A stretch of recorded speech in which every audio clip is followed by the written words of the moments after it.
radio a vous l'été. La voix de la résistance du peuple togolais.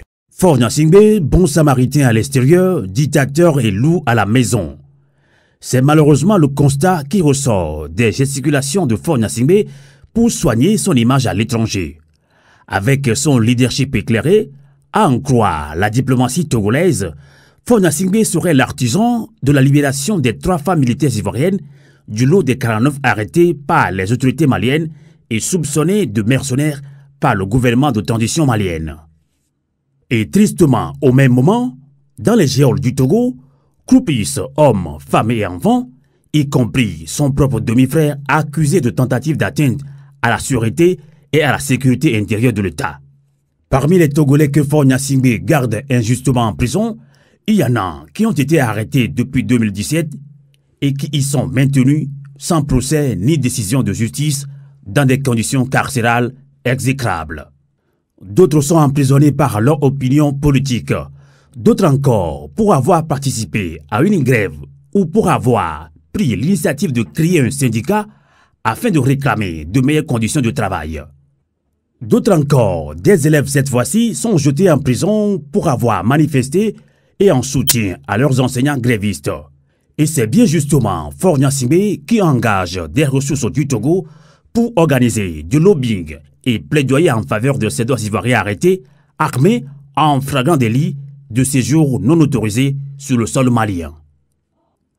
Amis panafricains, l'histoire ressemble alors là à celle d'un prêtre qui prêche le Christ, mais qui cache sous sa soutane le diable. Paradoxal, n'est-ce pas?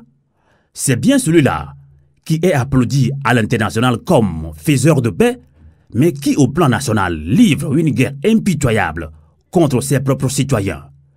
Faure Gnassingbé, appelé affectueusement jeune doyen, empêche l'opposition togolaise, la société civile, la presse et les syndicats de faire le travail, en étouffant dans l'œuf toute contestation. Pire, il appauvrit sa population avec la grande majorité qui vit sous le seuil de pauvreté. Mais finalement, on peut se poser la question, à quoi c'est de chercher à paraître propre à l'extérieur alors qu'à l'intérieur, le désordre et la désolation règnent en maître? L'on se demande également, pourquoi d'ailleurs les autorités maliennes pensent-elles que celui-là, Kizza Dioub, nous voulons nommer Faure Gnassingbé, est un bon père de famille à leur côté, pendant que dans son propre pays, il est incapable de semer la paix et la cohésion sociale? C'est ce qu'on appelle de la pure hypocrisie, n'est-ce pas?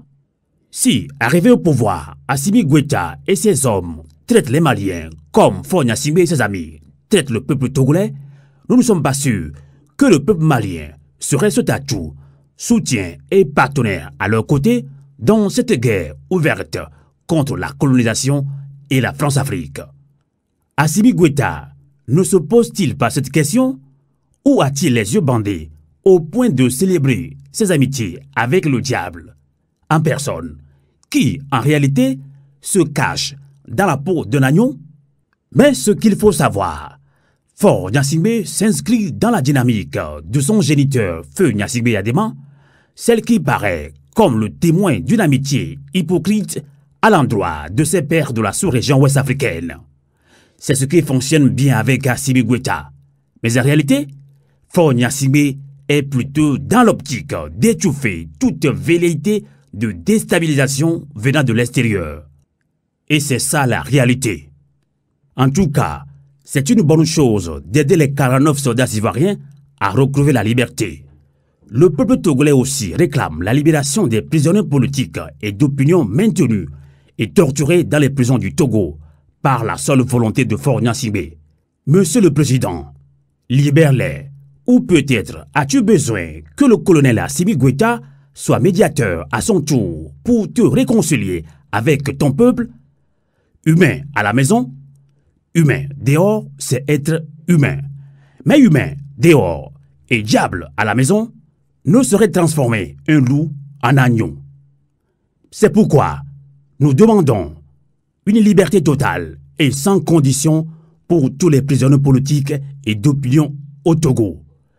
Il revient au peuple togolais de se lever pour définitivement finir avec cette dictature cinquantenaire du clan Nyasingbe.